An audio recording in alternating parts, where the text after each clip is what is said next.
This podcast is recorded on the traditional and unceded territories of the Musqueam, Squamish, Tsleil-Waututh, and Coquitlam peoples.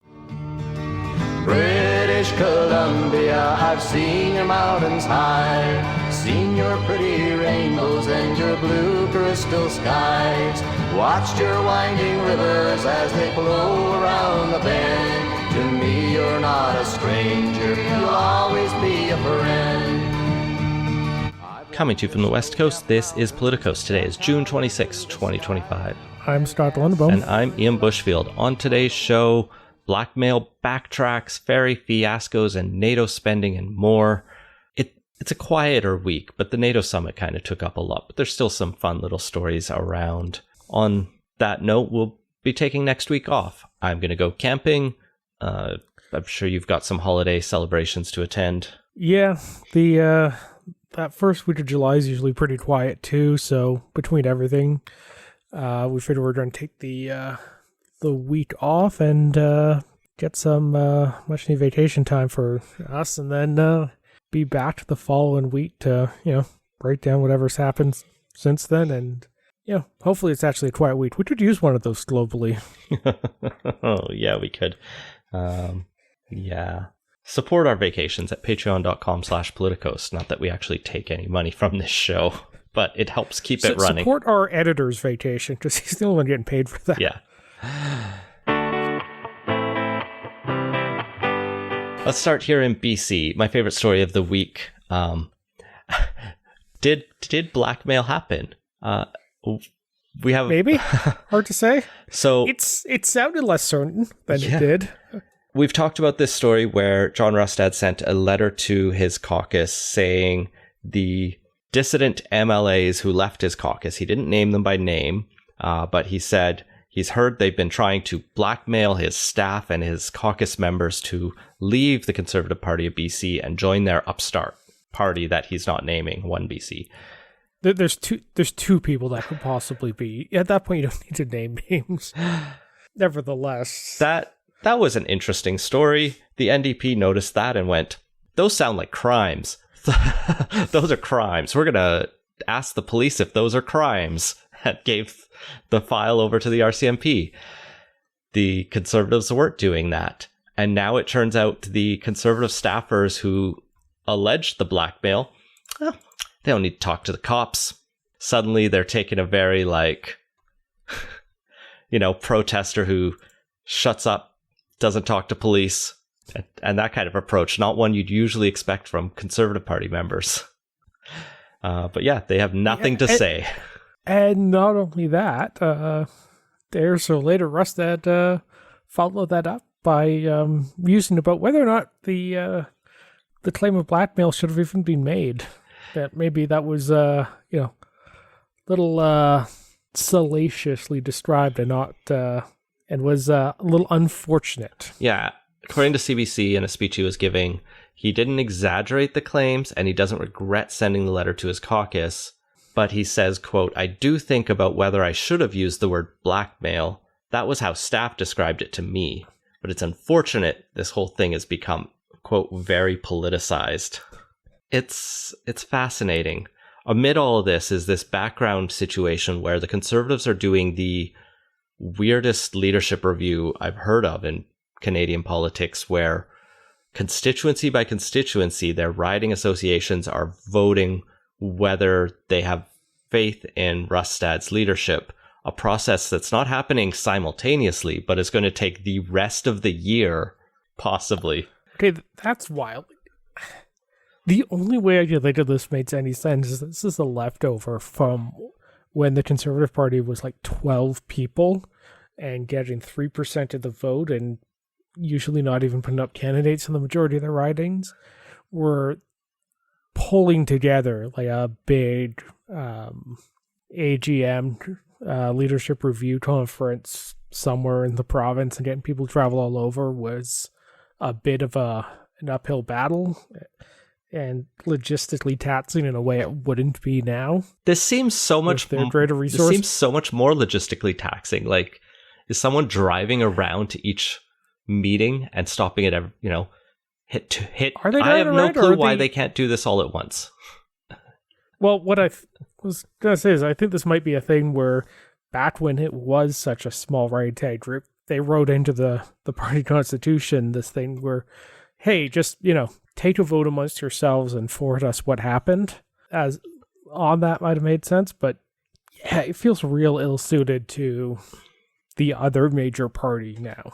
The other fascinating insight CBC's Brenna Olwen and Wolfgang Deppner bring us is that at a recent caucus meeting, former Premier Gordon Campbell was there to give some guidance on how he managed differences in his own caucus, something that notably ended his premiership.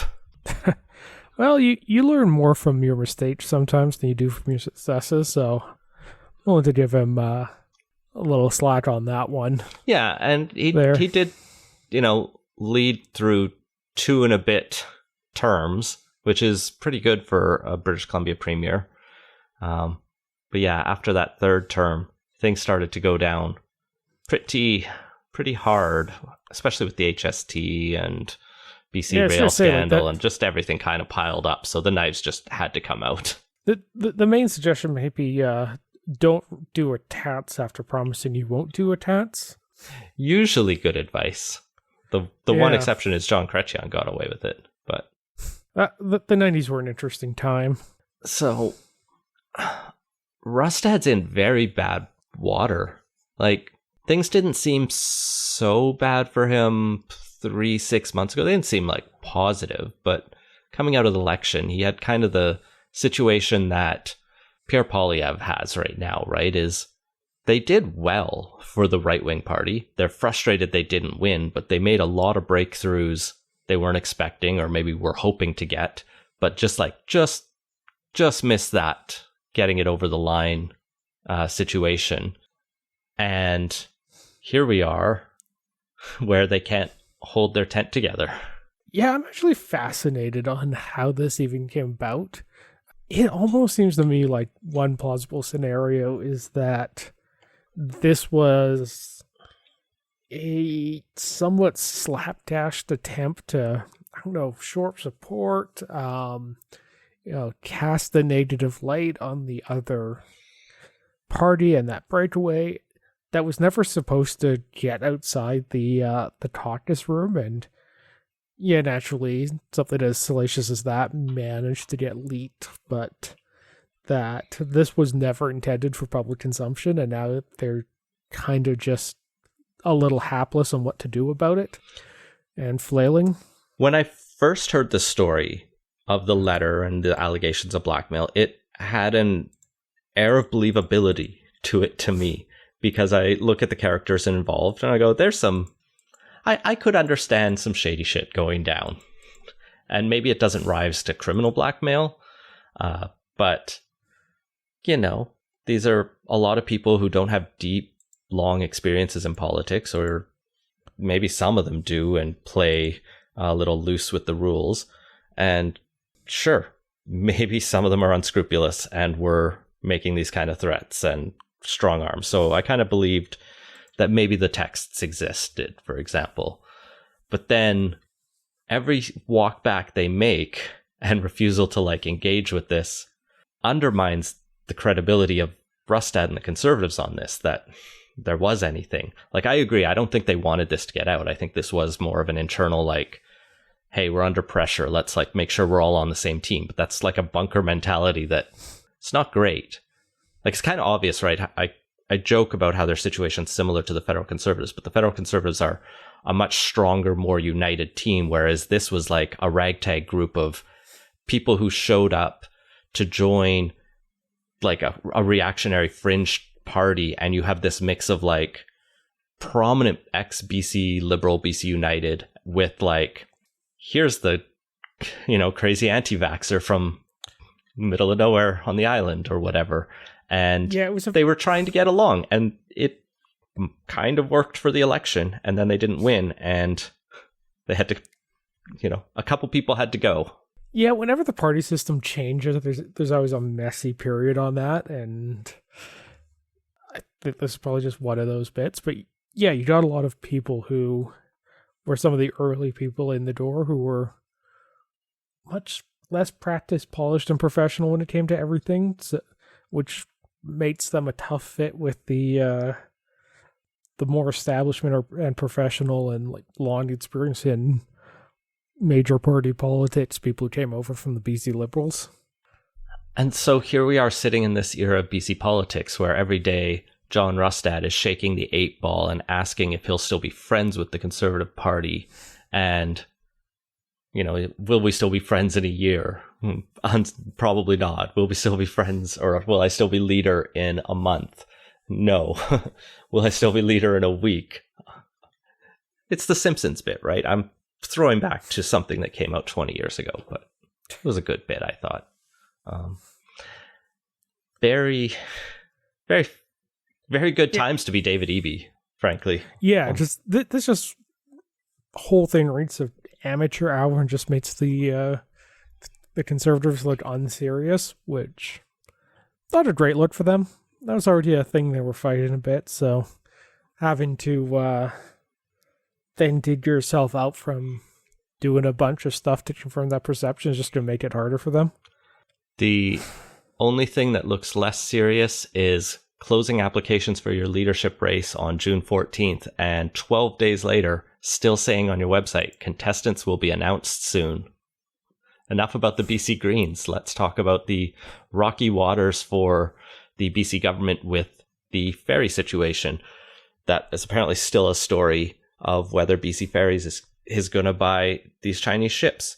The latest news out being that after Chrystia Freeland stomped her feet and said no federal money should go to support this, even though we supported buying from this exact shipyard for Atlantic Canada, it turns out the Canadian Infrastructure Bank is actually loaning BC $1 billion in low interest money to buy these ships. Yeah, I think the letter came out actually after we recorded last week, so I don't think we talked about it then. But yeah, Chrystia Freeland sent a letter. It was all the way back on the 16th.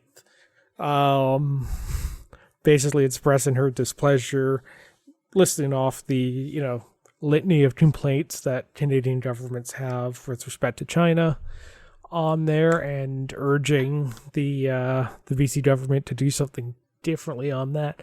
And that kind of mirrors stuff said in the House of Commons too. But yeah, that's a rather inconvenient fact that got reported out in the last day or two on the Federal Infrastructure Bank on that. It turns out the money is going from the feds to BC Ferries for that, which makes Freeland look a little out of her depth, or casting around accusations while not having her own house in order. I think having the politicians' fingers in the infrastructure bank and deciding who gets loans and doesn't is probably inappropriate. So I think this loan is fine. BC Ferries followed its procurement process, and the infrastructure bank presumably just wants those to be reasonably good, processes. And we haven't seen anything to question BC Ferries' process other than people don't like the result of it. And so the only alternative here that we've seen is, I think Mike Farnworth and David Eby have both alluded to the fact that, we all know there was no Canadian bids, but there were obviously other bids than the Weihan shipyards. What we've heard is the next bid, or to get the ships built in Europe, would cost $1.2 billion more. So if Chrystia Freeland and Mark Carney want to come forward with an extra $1 billion, maybe we can talk about building them in Europe. But otherwise, I don't see what the solution here is other than accepting they're going to get built in China. Yeah, zooming out a little bit more on that. You're right, you don't want politicians mucking around too much individually on this sort of thing, particularly for something like the infrastructure bank that's supposed to be a little more arm's length. Actually, PC Ferries is for that matter too, although the board's basically all NDP people, so your mileage may vary on how truly independent that one is. But what is clear is the public appetite and the political consensus around who does and doesn't qualify as an acceptable trade partner for major government procurements or quasi-government procurements in this case has been shifting, and things haven't quite caught up to that. So maybe it's to avoid situations like this in the future, needs to be a little more thought put into what are the countries that we don't think qualify for, whether it's general hostility towards Canada, human rights records, pick your criteria. But if that is in fact going to be an aspect of getting the political buy-in for these sorts of things, maybe we should actually make it a little more explicit and write it into the policies rather than doing it on reactions to political backlash. Nevertheless, the federal conservatives want to recall the infrastructure committee to study this issue and, drag BC Ferries before them and drag Chrystia Freeland before them to try to make a show. It's the first, politics I've seen them try to do this year, since the election at least, so. Well, actually, the House wasn't sitting before the election, so this really is the first bit of the year. Well, even during the House sitting, they didn't really oppose much of the government's agenda since the election. No, I just making a point on the January, February part. Yeah, fair. On that. Yeah, obviously they did politics during the election. Yeah. So, I don't know. I'm curious to see how long this story has legs for. Because we're already, 2 weeks into it? There'll probably be a third week whenever that goes ahead. That the House has risen, so that might not come around for a bit. But I don't know. Now that the federal politics has gotten involved in this, it would not surprise me if we see at least another round or two of this. One of the comments that David Eby made about this is he's very frustrated by the federal government because of the amount of support he sees go to Atlantic Canadian ferries, especially ferries between Newfoundland and Nova Scotia and New Brunswick. And there's not a similar amount of support for British Columbian ferries and West Coast ferries, to which I say, well, that's a good argument for Vancouver Island to separate, because then we'd have two provinces and it'd be an interprovincial issue where the feds could more justifiably get involved. But I don't think that's what he advocated for. I think he just wants special treatment. I mean, we are a province with a lot of coastlines, so it's frustrating. And Ottawa does tend to focus a little more on Atlantic Canada than the West Coast. So, there's a little bit there to it. I'd be curious to dig into the core numbers on that. I haven't looked recently. But also, I think BC Ferries does, in fact, significantly higher volumes than all the maritime ferries put together. Yeah, and so the main routes are relatively profitable and sustaining versus where BC Ferries probably needs support is maintaining routes to Haida Gwaii and some of the smaller islands. And that's the similar situation in Atlantic Canada, where population centers are much smaller, so demand is lower, and maintaining that service is a national interest. Obviously maintaining service between Vancouver and Victoria is a national interest. It's just easier to do. Yeah. I mean, the suburbs of Victoria have as many people as PEI does, so it's pretty easy to get that checked off. So, in fact, I think, in fact, Vancouver Island has more people than Newfoundland and PEI put together. Speaking of spending, we have new numbers on the cost of hosting the FIFA World Cup. Longtime listeners will remember when John Horgan, shortly after becoming premier, looked at the contracts for FIFA and went, "This is bad. We're not doing this." And everyone went, "Wait, you can't just rip up FIFA. Why would you cancel the World Cup?" And they later leaked it, and it was FIFA wants to own downtown Vancouver for 6 weeks or something. and had all these absurd demands, and people were, oh, maybe that's a reasonable thing he did. After which BC got FIFA we negotiated it down and got something more reasonable and bought back into the World Cup. And now we found out we are on the hook for about $600 million between the province, PAVCO, the city of Vancouver, and different parts of the government as it's split up, but taxpayers generally. And we will recoup something like $400 million in revenue and benefits from this. So just throwing money away on these games, Scott. Yeah. And it's only for 7 games, too. It's not like the entire World Cup's being held there. So you worked out the math, and it's something like a $25 million loss per game, and that seems a little hard to justify. I've never been a big sports guy, and so I see these things, and I'm like, they all seem like scams. They seem like grifts to rip off taxpayers and drain social services to pad the pockets of a few wealthy people who own these teams and stuff like that. And it was nice when the Olympics was in Vancouver. Yeah, they can have a good vibe. They can be fun. You just have to not think. And the Olympics did work out in our favor, I think, broadly. Yeah, actually, the Vancouver Olympics are one of the few Olympics that actually came out positive for the host on that one, which is fairly rare. Yeah. When it comes to Olympics. So we did good on that one. But that also means my expectations are we shouldn't be losing $25 million just to host a soccer match and then repeat that 6 more times. But maybe in the long term, this will be the thing that makes Vancouver a world-class city. Not that it wasn't Expo or Olympics And like you say, the World Cup is being split between 3 countries this time. It's all over the place. It will get a little bit of attention, but it's very weird.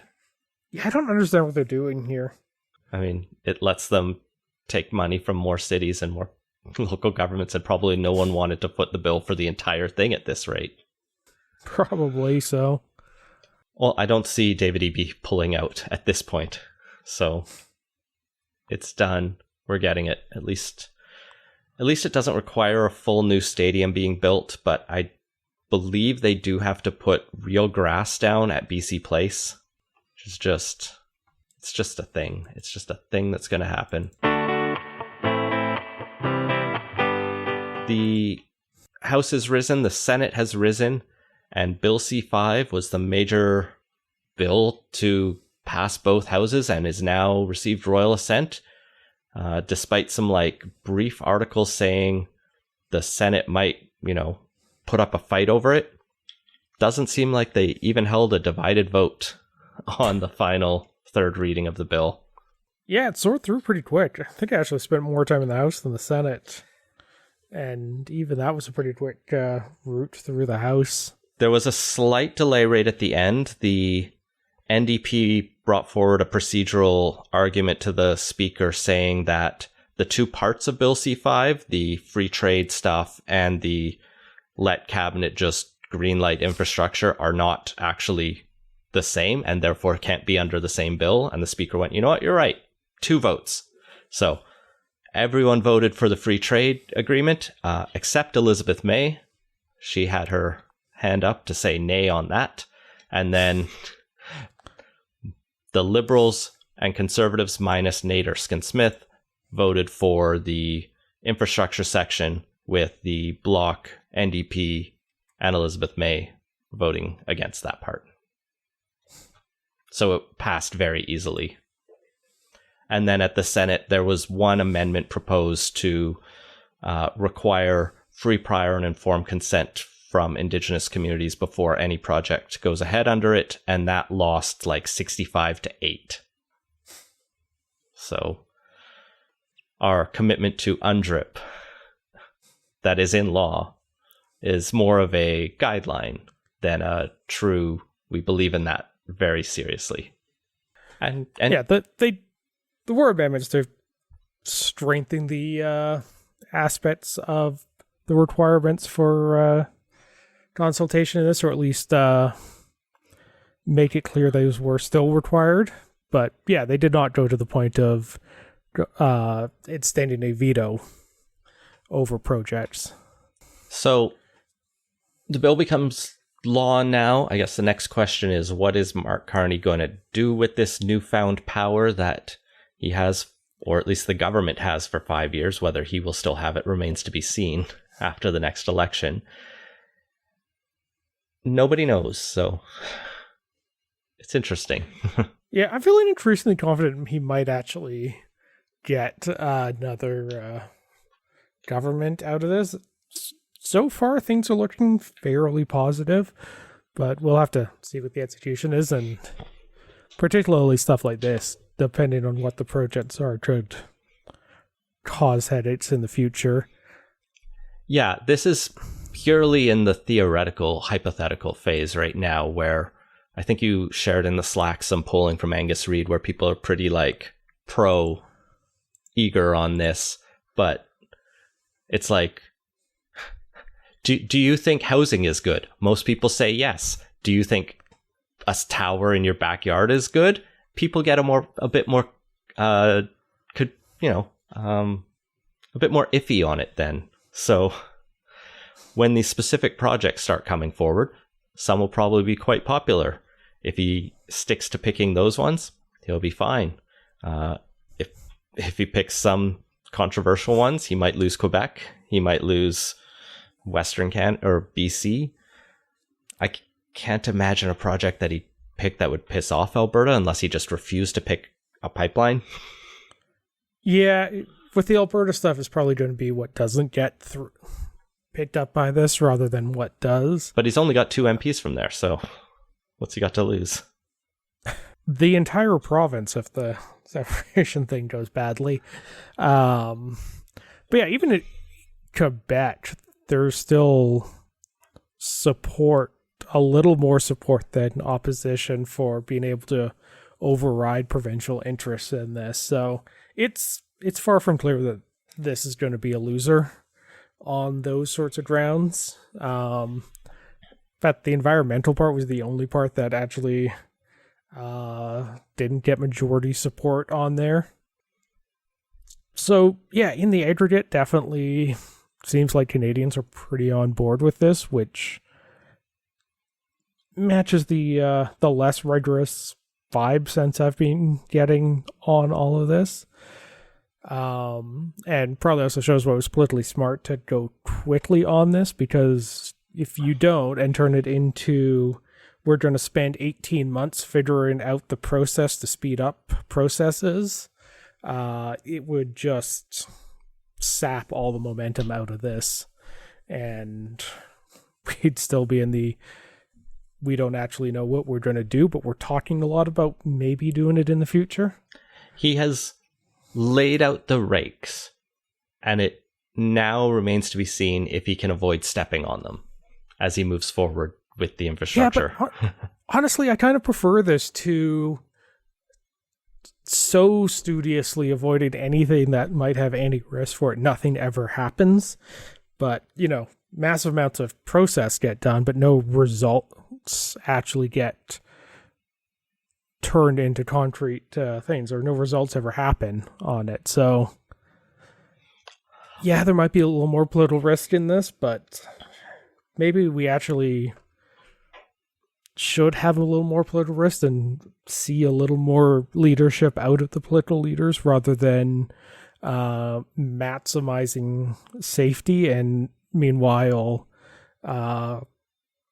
the economy chugs along incredibly slowly. Nothing ever gets built in any time. Announcements years later have nothing to show for them, except maybe some money gotten spent, but no real results. So if Carney's willing to stick his neck out and actually hitch himself to getting stuff done, and not just doing the will show up and mouth a bunch of platitudes about Canadian values but not do anything like the last government did, then I'd be happy. I'm not saying the risk is bad, just that the risk exists, right? And I'm curious to see how it goes forward. My stronger feeling on this and the related bills has all been like, you say there's a lot of things that are standing in our way, then let's start doing the work to fix that and improve processes. The shortcut kind of undermines the systems and the norms and the rules of law and approaches that we have established as how this country works. Maybe those need to be torn up entirely and discarded when it's inconvenient.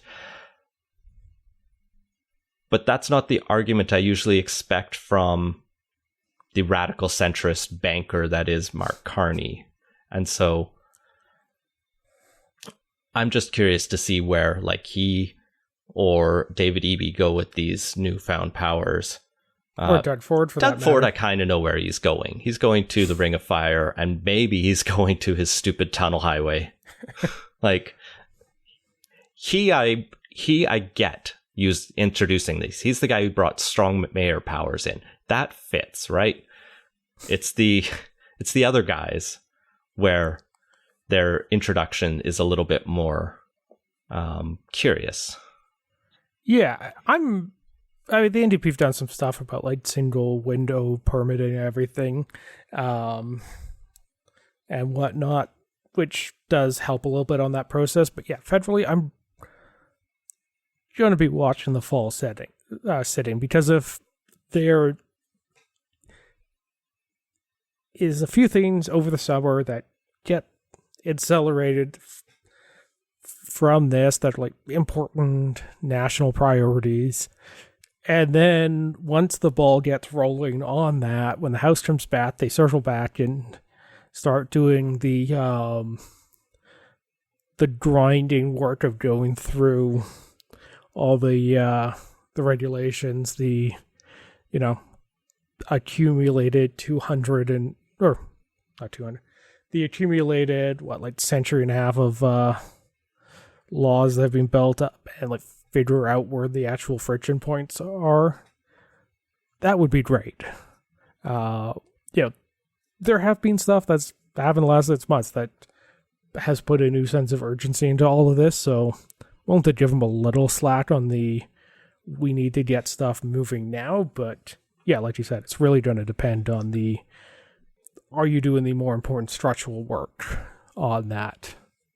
In terms of getting things done faster, one of the other stories we're seeing out in the Globe and Mail as well this week is that Carney is pushing his deputy ministers harder and wants to see results. And if he doesn't see results, he's ready to fire their asses onto the street, according to anonymous Liberal insiders who are not authorized to speak on the record. Like, bullshit, they aren't. Like, this is just how the news gets delivered these days. I'm kind of sick of the amount of propaganda by anonymous source. Anyway, it does give us the insights, but it's an interesting story, right? The idea of should the civil service be purged to get the new government's agenda done, or do you keep the expertise around so that things actually work? And I think it's a tough balance, right? I think there is always need for some turnover, especially when a new government comes in, because things can get calcified. But there is also a risk of politicization of a service that is supposed to exist to work for the government regardless of stripe or leadership. And here we are. Yeah, I mean, the key bit of that word is work. And yeah, I think you should ask some pretty pointed questions about whether or not that actually describes the current state of the civil service in Ottawa. There's a lot of things that got announced that never actually turned into real action. To pick one example, remember 5 years ago when the Liberal government banned a bunch of guns and instituted a buyback program? Because it was, such a critical priority that these deadly weapons were no longer in the hands of Canadians. 5 years later, not a single gun has been collected from that. Yet millions of dollars have been spent on that. And you can go through a bunch of other things, various procurement issues, other programs, and kind of see a similar pattern in a lot of those ones. And reading what they said here, it's basically the expectation Carney's setting down is that, if we're going to do something, you're expected to actually do the work and make it happen. And, anywhere in the private sector, if you don't actually meet expectations and get the deliverables in on the appropriate schedule, you don't have a job anymore. And doesn't seem unreasonable to expect the same basic level of effectiveness from the government of a G7 country. That's not true in the private sector, though. I've heard that said, but the number of people I know who coast on their asses proudly in their private sector jobs, or know a lot of people above them who are definitely coasting on their asses. There's bloat in large organizations, whether it's Walmart, Honeywell, or the government of Canada. And so, yes, there is the ideal that people should be doing their jobs. I love the parts of these stories that is I'm going to make people show up on time for meetings. And it's everyone thinks that's reasonable. I think. There's news stories a month ago, shortly, or I guess probably closer to 2 months, 1 or 2 months ago, when Carney first took over, about how big a change it was that people were expected to show up on time. Ministers were expected to know their briefs, and people were expected to dress professionally when in the office. And all of these are none of them should be news. That should all just be the baseline expectation. And it kind of points to the last guy not running all that tight a ship. If meets minimum expectations for any job, let alone a senior government position, was somehow newsworthy. Which, all to say is Carney has a lot of work ahead of him to kind of get things from the current state of affairs to one that works effectively and can quickly deliver stuff on time and on budget. The big thing he's going to be challenged to deliver with the budget is the new NATO spending targets that have been agreed by allies at NATO. Not all allies, but there was no vetoing of it. It's very confusing, but most NATO countries are promising and committing to spend 5% of GDP on defense by 2035 via the Hague Summit Declaration. That 5% is split between 3.5% on traditional defense-related spending. It's not anything that you just call defense. People keep joking on Twitter, let's call our subway defense, and therefore we can meet it.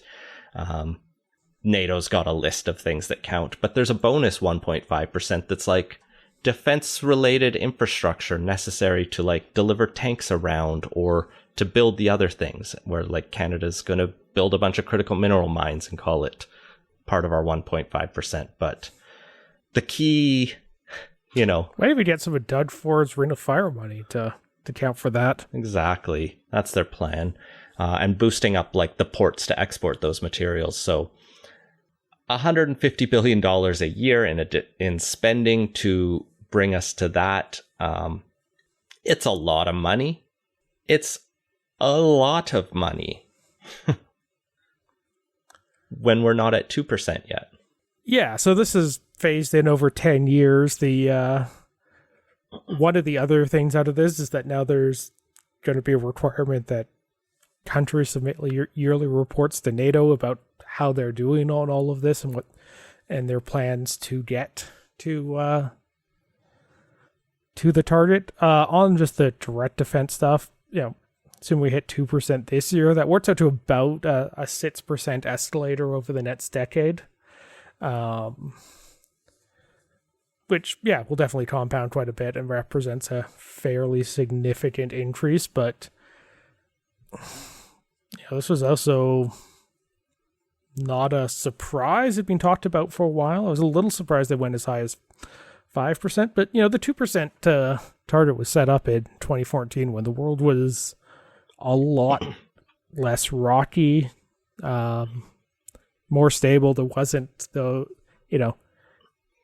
as big a threat on NATO's border. Like, there wasn't a big shooting war happening between a non-member ally of NATO and Russia right there. So, yeah, as the world gets more uncertain, and the range of possible scenarios increases quite a bit, the alliance quite reasonably wants there to be a more resources available to deal with those range of scenarios. And, defense spend is one of those things where you don't ever want to need to use it, but it's better to have it there when you do than to be really caught flat-footed and unprepared when the situation arises, when that becomes real necessary. I think the unspoken background behind this, or at least we haven't, it definitely comes up in some of the stories, is like Donald Trump said 5% several years ago. Or a while ago, he just made that number up. He said countries should reach 5%. And then the majority of countries, instead of debating that or even just saying, no, we're not going to that, decided to figure out how can we make 5% happen so he's happy. And that's basically all the NATO agreement was Donald Trump said it, we're just going to do it, but maybe we can justify it by carving off 1.5% to be not actually defense and just other stuff we were going to buy anyway.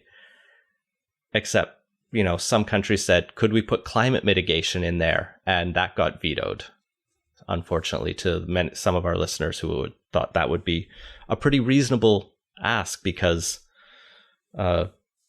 climate effects are definitely going to change the geopolitical situation around the world and already are.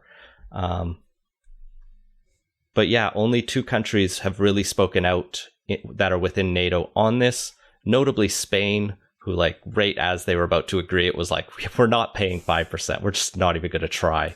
They're currently, I think, the lowest spender in NATO, and they are on track to increase to 2.1%, but are Pedro Sanchez, the president there, he is leading a minority coalition that is unstable and just is I don't want to go back and try to say, hey, we got to cut social programs to spend on military that you don't support here in my country.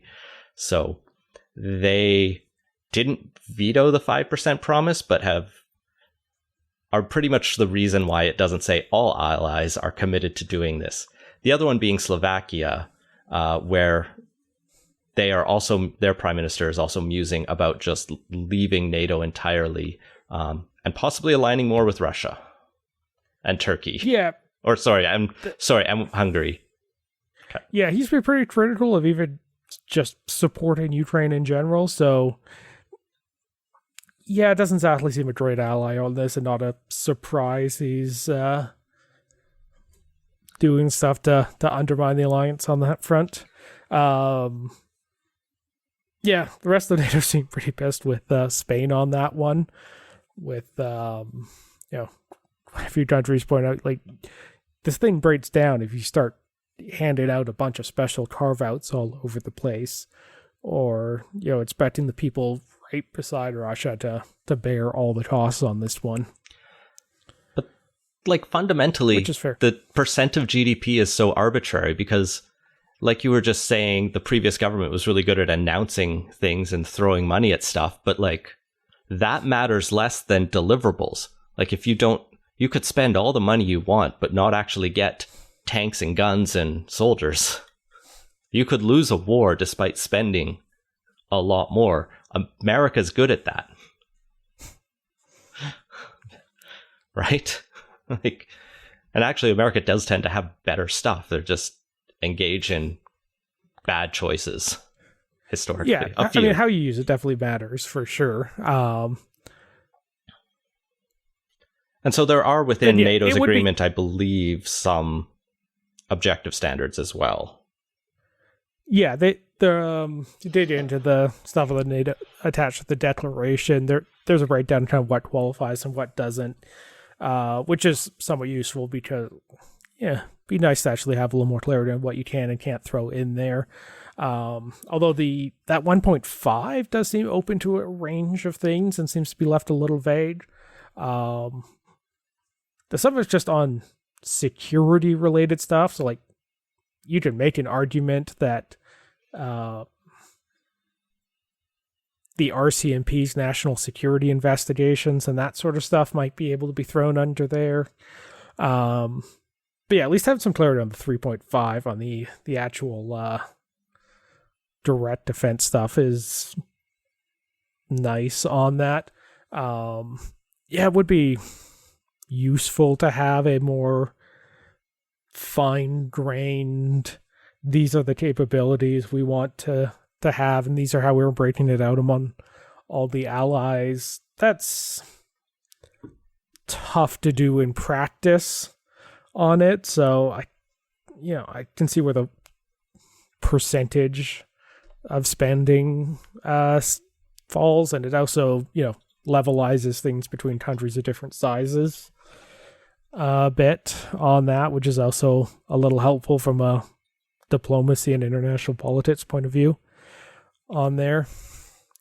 But yeah, it's one of those things you do need some target. It's like any big multilateral thing, there's going to be a sense that it's a little arbitrary, but like that's also just the nature of these things. It's no more or less arbitrary than the 0.7% that's supposed to go to international aid in a different agreement Canada signed at a different point. The difference is an order of magnitude, though.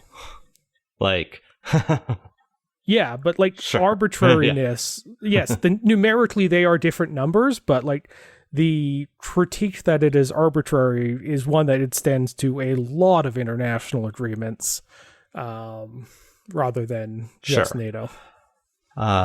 There is reporting out as well that both the Parliamentary Budget Office and even Mark Carney himself are noting there's going to have to be some belt tightening to meet this, which is where I think politically this is going to become difficult for the Liberals. I don't think a lot of people eagerly voted for the Liberals to do austerity, to dump money straight into the military, and even that probably won't get us there. So how do you make this work with your still goal of reaching balanced budget in 3 years? I'm real curious on that because we don't have a budget. No, I don't know if there is an answer to that one that squares all of those circles, especially in that 3-year window. I mean, some of it's probably going to be backloaded. Because we don't have to hit 5% for 10 years. But yeah, because you'll hit if things go according to plan, you'll hit the 2% this year, and then ideally, if you're just wanting to do long-term plan, you just put a steady escalator in. But some of these things are also equipment that takes longer to procure, projects that need to get their initial phases, conception phases, preliminary planning, business cases, all that stuff done. So, some of that stuff might take a while where the real money can't start rolling out the door in a year or two anyway. So, yeah, that buys them a couple years, but it's going to be a tough thing to get it all squared away. And yeah, the end result is if this does follow through, you'll probably see a government that's maybe a little more focused on the things that sit squarely in the federal government's jurisdiction, like national defense, rather than the prime minister acting as the premier of Canada. He said he's not taking away childcare or dental, though. So yeah, but I don't think we're seeing new stuff getting added to that. It's I expect this is going to be a much more focused government on economic and foreign affairs matters. The pledge, it'll be interesting to see how the public perception of this squares out. I looked up, there hasn't been a poll since the 2 days ago when they officially agreed this, but Angus Reid did ask about 5% a couple weeks ago when it was initially kind of just a floating balloon. Most people support 2%. It's pretty overwhelming. It's like 2/3 of Canadians.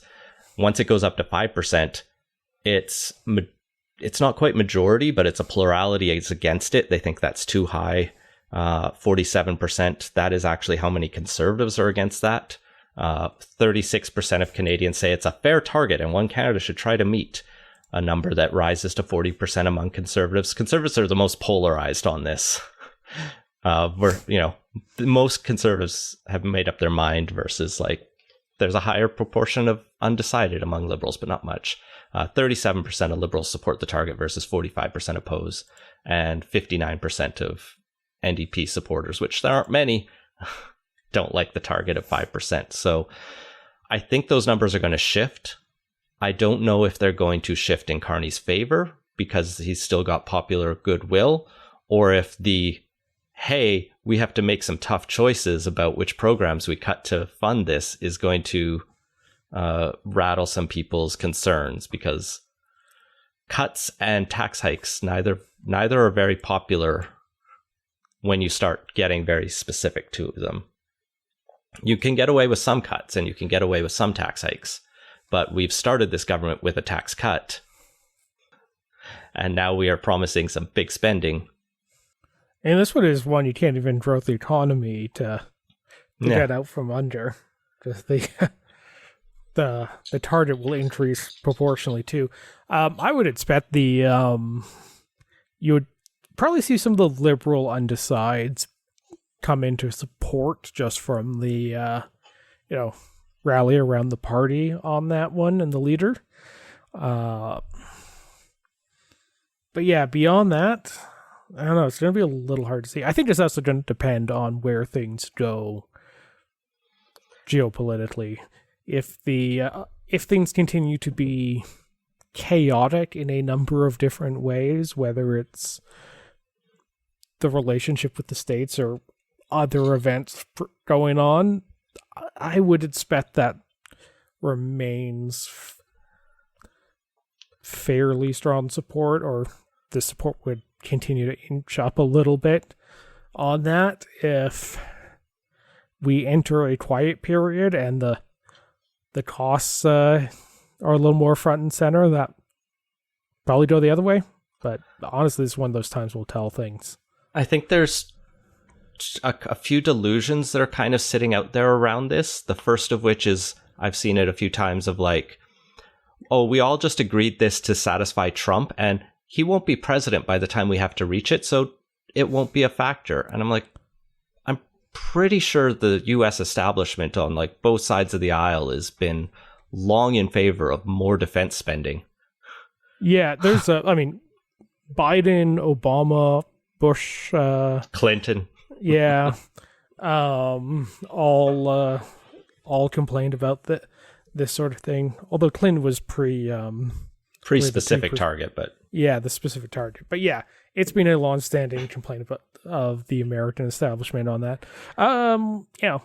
Also, we all saw what's in that Signal chat, and it's not just the one guy at the top that holds some of the